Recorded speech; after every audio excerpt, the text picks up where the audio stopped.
thanks for joining us, everyone. Today, we're joined by the lovely Jasmine, Isobel, and Mark. We're going to be talking about going down the rabbit hole and following your creative curiosity. So, yeah, first question I've got is just what are the best ways to run a creative ideation session? Well, the funny thing is, even though I do run trainings on creative ideation sessions, I kind of flip-flop on, I go back and forward, in case anyone didn't know what I meant by flip-flop, on, the whether to run a session in a group or whether it's better to run them individually. I have a bit of a preference for people doing their own ideation individually and then maybe coming to the session with some ideas that you can bounce around. Yeah, there are ways you can run them in a team though. For example, if it's on a topic that you know well, you could spend 20 minutes mind mapping out as many subtopics of that topic that you can think of. And you should get about 80 to 100 different topics up on the board there. That sounds a lot, and then, each individually spend maybe 10 minutes ideating and get down at least 10 ideas. And so, if you're in a room with 6 people, that's half an hour and you've got 60 ideas. Actually, I'd like you with practice to get maybe 20 ideas down in that time. Then you've just come up with 120 ideas in 30 minutes. Now, sure, a lot of them will be rubbish, but you're only looking for a few to be good. But at least there's a volume of activity, because I do kind of worry often with group brainstorming sessions that, if there's 6 people in a room for an hour, I want a lot of ideas coming out of that session. And if there aren't a lot of ideas coming out of it, I would rather 2 people spend 3 hours roaming the internet and generating ideas. But and that kind of only works if it's a topic you know well. Like, let's say it's travel. We can all relate to travel, so cool, we can do that. But recently I've had to come up with ideas around supply chain. I don't know anything about supply chain, so everyone getting in the room and brainstorming would be completely pointless. So like, research is much better there, and then bring the ideas into the room and bounce them around. And to be honest, if you're bouncing ideas around in the room, I would say 2, maybe 3 people are best for that. Again, a lot of people sitting in the room with just one conversation means a lot of people sitting silent means a lot of people not actually contributing that much within the time. So maybe for someone that trains groups and brainstorming activities, that sounds like a controversial opinion. But, if it's going down the rabbit hole, I like people to go onto the internet, try and discover stuff about what do people care about in this, what are they talking about it, generate ideas, then maybe bring them to a group and you can sort of bounce them about and see where you go. For sure, definitely.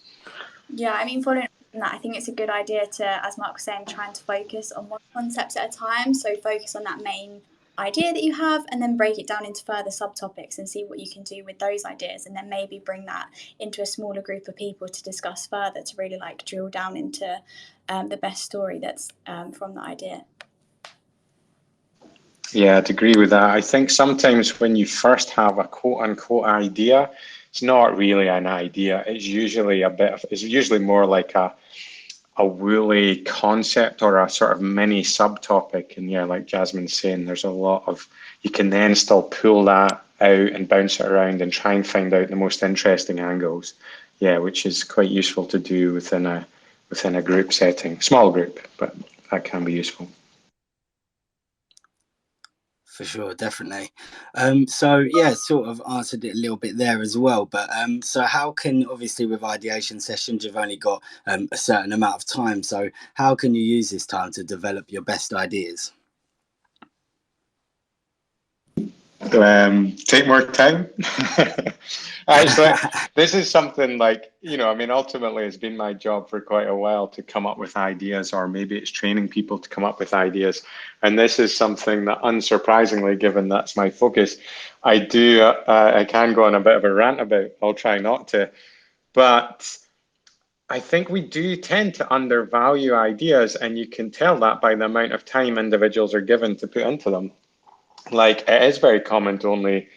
So, by the way, I used the example of 6 people in a boardroom for an hour. That absolutely is not how I recommend doing ideation, and it's not how I do it. But I think that is quite common, and that's often perceived. That's how you do it as well. I remember a client saying to me once something that, like, we presented an idea, and he said something about he assumed that this only took us like 10 minutes in a boardroom to come up with. And I think that's the challenge, is that's how it's perceived.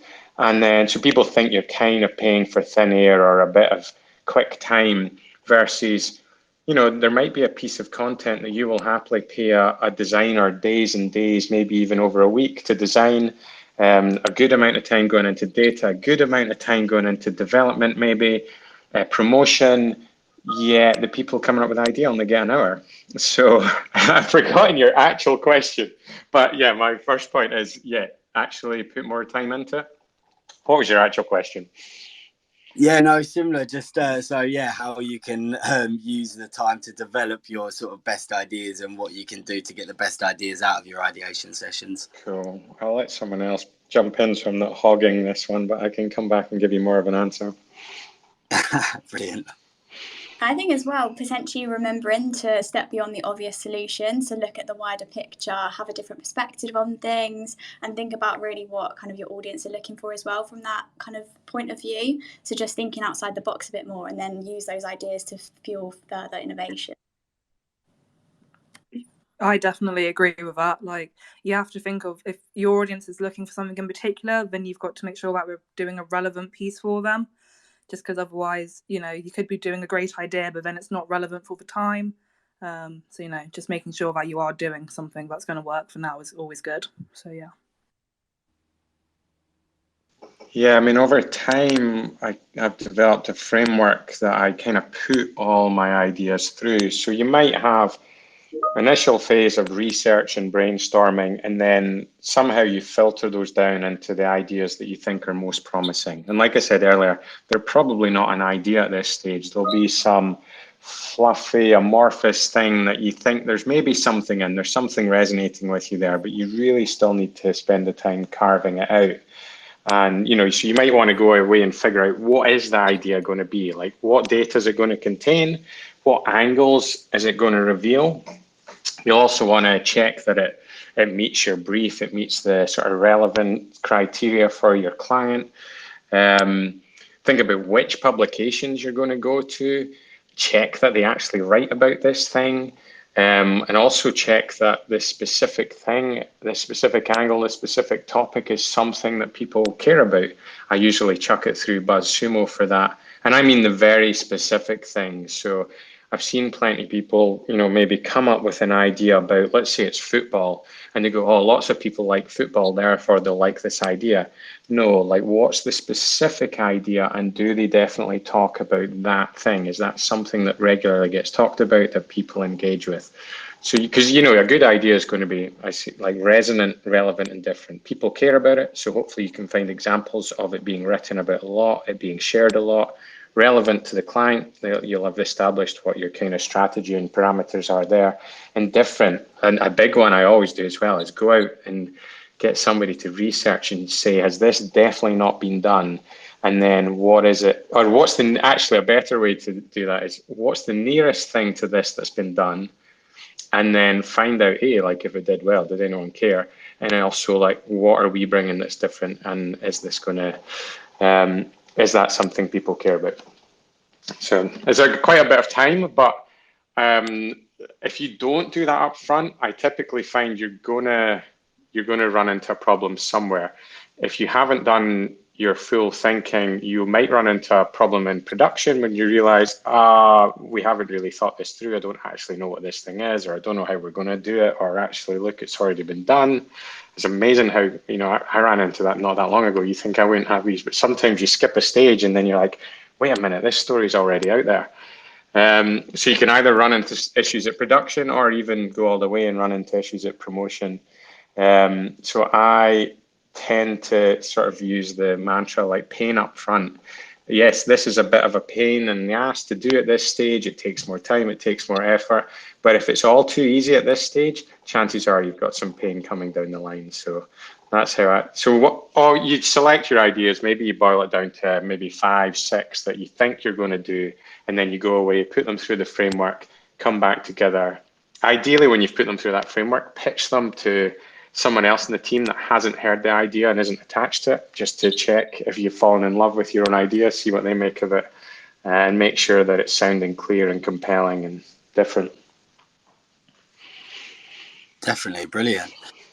So I think pretty much everyone watching is probably going to have come across sort of a creative block at some point. So where should you turn if you need sort of a creative boost to help you get past them sort of creative blocks? I mean, I don't know about anyone else, but I know for myself that when there's that time when I just don't know what direction to go in, like, it's so obvious, but it's always better to just take yourself out of that situation and just take a moment to breathe. I don't know, make a cup of tea, take your dog for a walk. Because sometimes you find that when you're not, if you're having to like properly think and you're just not really thinking about the proper things, it just doesn't help you really. And sometimes taking yourself out of that situation and doing something really random, to be honest, and you just make your mind blank, can be a really helpful way to help get over that block and just come up with some really crazy ideas that you might not even have thought of before. So yeah, I don't know about anyone else, but that's something that I might do. Definitely. I think as well that trying to find the conditions that make you the most creative, so the hours that you work or the location you work in, you know, anything down to the music, if you like listen to music whilst you work, or if you prefer working in silence, and what you're using as well. I think that can really help to bring out good ideas. Yeah, I mean, I think one of the things that's helped me the most in my career was I consumed so much different content. Like years ago, you know, there's a number of companies in digital PR and SEO and digital marketing creating lots of nice content now, but back in the day, there wasn't so much. So I spent a lot of time really absorbed in the data visualization world. Sites like Information is Beautiful, Flowing Data, visualizingdata.com still does this amazing roundup every month of cool data viz and infographics and stuff like that. And I went like super deep, and like there was numerous sites like the Information is Beautiful Awards, Information is Beautiful itself, Visualizing Data, I Love Charts, and a couple more. I've been through every single piece of content on those sites, and then I collected all the ones that I liked. So you've got that all swirling around in the background. But I think, and I used to do this on at least a weekly basis. In fact, at times I did it on a daily basis, particularly when I was starting out. But now I don't do it as often. You know, I've kind of maybe gotten a little bit relaxed. And so if I find I'm lacking inspiration, I will, you know, maybe go and sit down one Saturday morning and go through sites like that. Reddit, Internet is Beautiful is another one. Anywhere, but like just anywhere where you can get re-inspired. You know, there's some interesting stuff coming out in the digital PR community, but also sometimes it kind of, there are variations on a theme, and it can be really useful to break out of that echo chamber and go elsewhere. And, you know, data viz is my thing. It doesn't have to be data viz. You know, if you like the stunt stuff, there's that, what is it, that famous campaign site has cool things. Anywhere really, it needs to inspire you. So if trudging through a data viz site is not your idea of fun, I'm not saying it's my highest idea of fun, I'm not that boring, but you know, you have to go somewhere that actually inspires you, where you're finding stuff that speaks to you. For sure, and that goes into the next question. I think you've answered it a little bit there as well. But so where do you get most of your inspiration from, and when do you feel most inspired?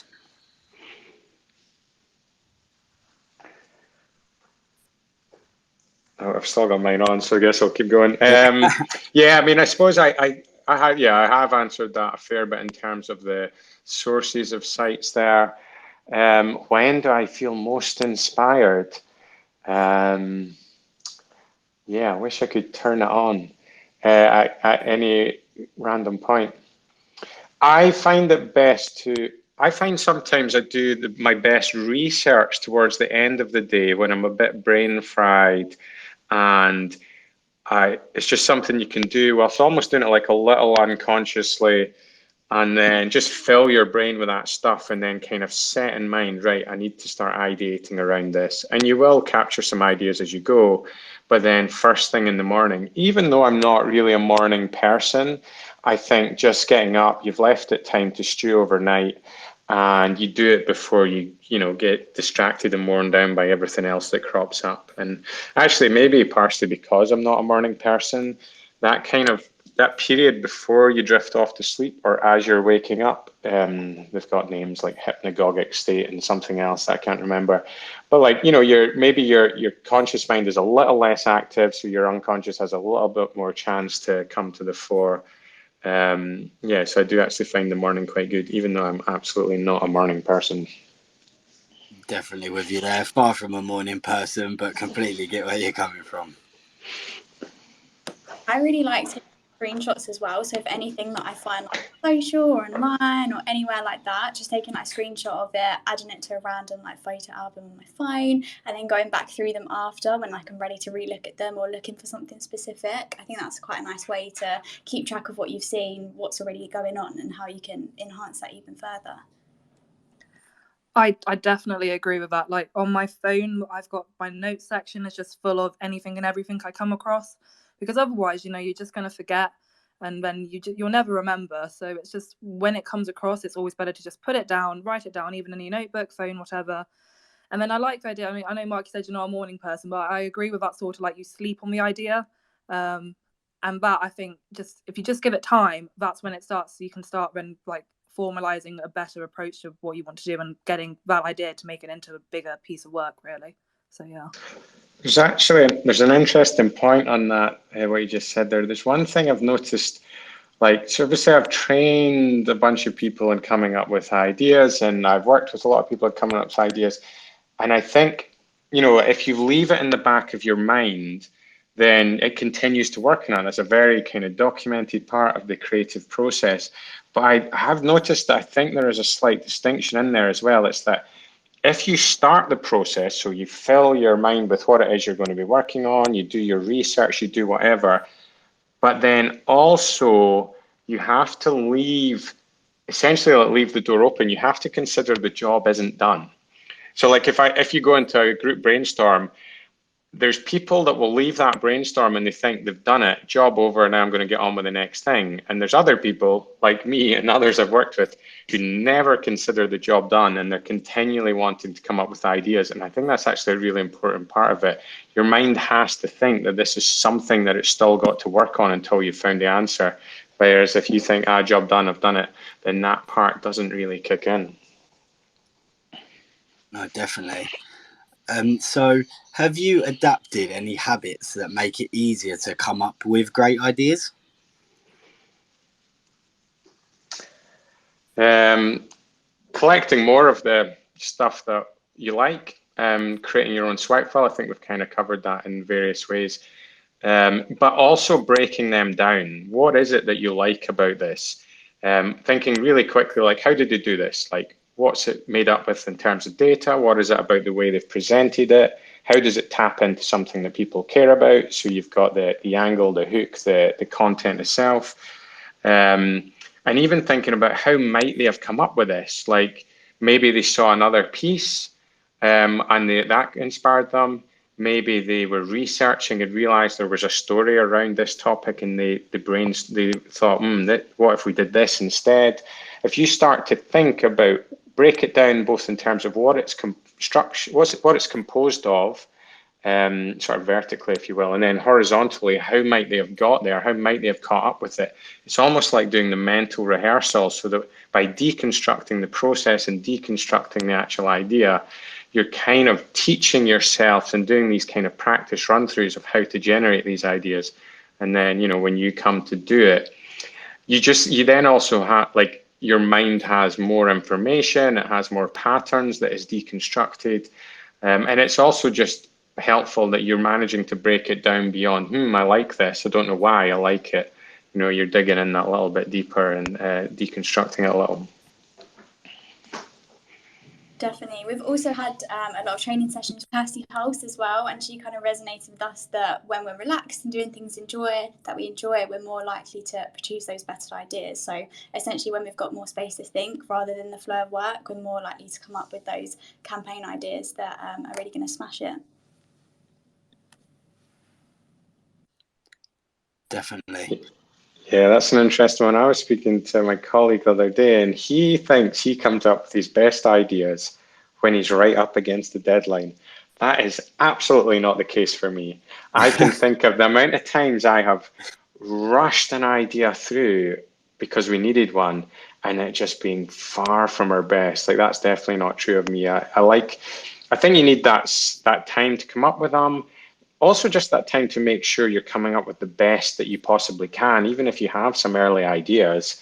And then also time, a little bit of that cooling off time. Every idea seems great when you first come up with it. When you make that connection in your brain, you get a little bit of a release of some kind of neurochemical as part of your reward system. And that's kind of how you fall in love with it immediately. You need that little cooling off period where you come back to it and go, wait, what? Why did I think this was good? Yeah, but if you don't have that and you rush it through, eesh, those are painful, especially if you've got to make them. Definitely. On that as well, we're like huge fans of taking inspiration from others. So I just noticed that Iona was on the call. So we always look at the Grapevine monthly newsletter for inspiration on what other people are doing, what's working best, generally what's trending in the industry as well. So we kind of utilize other people's ways of sharing that for our own campaigns as well. Definitely. And what are the pros of falling down the content rabbit hole, if any? I suppose I should take this because I kind of proposed this title. I like, my favorite form of ideation is actually to go out and research the internet. So pick a topic or a subtopic, go through something like BuzzSumo and find out what people care about. That actually, even though we might be looking to get coverage in newspapers or magazines, I like to see that people actually care about this topic beyond the fact that it gets written about. So what are they engaging with? And then kind of by going down the rabbit hole, just like you normally would, maybe if you got sucked down the rabbit hole on Reddit or wherever it is you're visiting in your spare time, just looking for whatever grabs your curiosity, and then within that, what else do you want to know? Do you want to suddenly discover more about this topic? Do you find some links in it? Is there a question that's raised? And going off down that route, because I think there's a danger if you go in and you don't really connect with the topic, if you just kind of skim it at surface level and objectively go, people are interested in this, therefore maybe we can make, I don't know, the index about this thing or whatever. I mean, it can work, it might work, but it's important that you actually that you come up with something that resonates with you a little as well, so that you really think there is something emotive in it. And I also think sometimes it's easier to think of it as curiosity rather than creativity, because everything we're doing, yeah, there might be ideas, there might be content, but on the whole, it's usually information. So if you find, oh, this is interesting, and think, what else would you like to know? And what else would you like to know?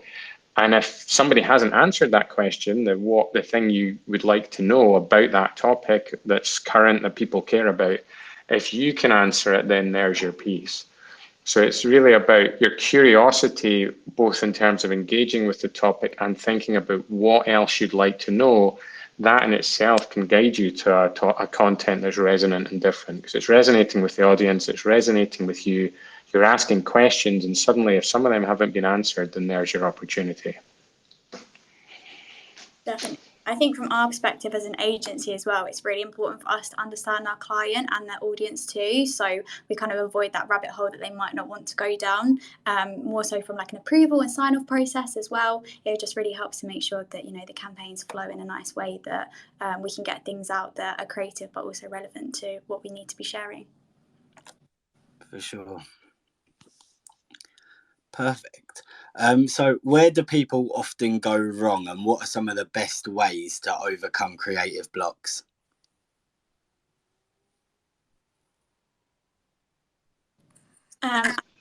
I think self-eliminating is a huge one. So not sharing their ideas because they have a lack of confidence, or might not be confident in what they're pitching for, whether they don't understand exactly what they are pitching, or if they just have an idea that they might need help boosting. So I think it's just important just to go for it and to just share your ideas, and then you can probably make something really good out of it, or bounce a few other ideas off each other to come up with that final product. Yeah, no, I always say there's no such thing as a bad idea. I think it's always better to put anything and everything down, no matter how silly or out there you think, because the whole point of putting something down and talking about it with anyone is you're going to start spark a conversation with people, and that's going to help you sort of formulate something much better. So your initial idea might be quite basic, but the end product is going to be a lot better. So it's really important that people don't feel scared or that they just don't feel like it's a good enough idea, because it's always worth putting it down, to be honest. There's kind of two big ways I find people tend to get in their own way. One is, it was interesting to me whilst training people, I hadn't really anticipated this, but people feel guilty about taking literally 1 to 2 hours of purely focused time to come up with ideas, to research, come up with ideas, because they're not sure where they're going. There's a lot of uncertainty. They don't know if they're going in the right direction. They don't know if anything they're coming up with is any good. And they feel like they're being very unproductive. And so very frequently they will keep skipping back to their emails and ticking off an email because now they've ticked something off, so they have the satisfaction of that they've done something and they feel productive, even though that's kind of like the lowest thing they could have done to feel productive. And actually this is this a piece of work that takes you longer and might take you longer to figure out is kind of your most highest value piece of work, as opposed to something you can quickly tick off. But we all like that quick bit of dopamine, especially the way we're wired with social media and email and everything now. So that's one way. And another way is people trying to essentially draft and edit in the same process. They're trying to come up with their ideas, but also challenge them at the same time. So they're coming up with ideas, but then thinking, oh, it's probably been done. Oh, we probably can't get the data. Oh, the client probably won't sign up with this. Oh, it's probably not very good. And then so they prevent themselves from getting it down. Whereas you just have to allow yourself pure freedom, in the same way as writing, drafting and editing should be done in 2 separate sessions. So generating the ideas and then coming back and filter of them.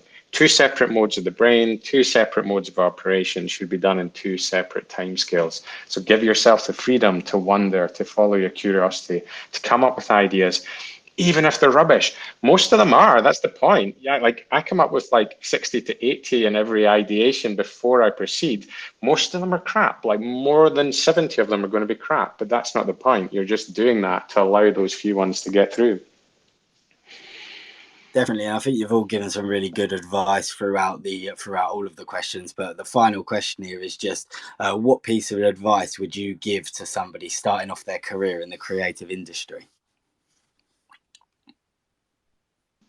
Consume loads of creative content. Just consume loads and loads and loads.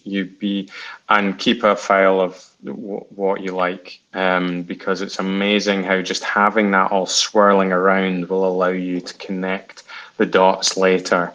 Somebody mentioned Iona's newsletter. There's a lot of different sources for stuff within digital PR. I mentioned some of the sites in DataViz and stuff. Find the ones that you enjoy, that you get a lot from, and just keep consuming those content. And you can go a bit further in thinking about, what is it about this I like? What is it about the angles? What is it about the execution? But that for me was probably the biggest. I didn't know at the time how helpful that would be, but that was probably the most important thing I did. Brilliant. I think as well, a huge part of that is engaging with people on social media as well. I think there's loads of inspiration on there from the different trends, generally what people post about. Newsletters are a huge thing as well on Twitter and LinkedIn now, where you can create your own ones. So just signing up, as Mark said, to as many as you can, and just consuming what you can in whatever way resonates with you the best. And then naturally that will kind of come into your flow of your ideation process and what you produce. Definitely. I mean, you have to take inspiration whenever it comes to you. So I always say, like, you can't switch off, because you'll be constantly like watching the news, or you'll be scrolling through Twitter, or you'll be reading something and you'll be going, oh, okay, actually that's an idea that I could maybe utilize at a future date, sort of thing. So, you know, it's just constantly being on it, and just obviously doing the stuff that you enjoy, because, you know, you're not going to want to be reading about something that's completely irrelevant. But if you're taking enjoyment from it and you're learning, you're getting inspired about something new, then it's just, a constant thing you're going to be constantly doing throughout your day, basically. Brilliant. And yeah, that brings this week's Twitter Spaces to a conclusion now, on following your creative curiosity and going down the rabbit hole. So thank you very much for listening, and thank you for coming on, Jazz, Isobel and Mark. Yeah, it's been brilliant talking to you all. So yeah, thank you very much. Pleasure. Thank you. Thank you. Thank you. Lovely stuff. Thank you very much, and I'll speak to you all soon.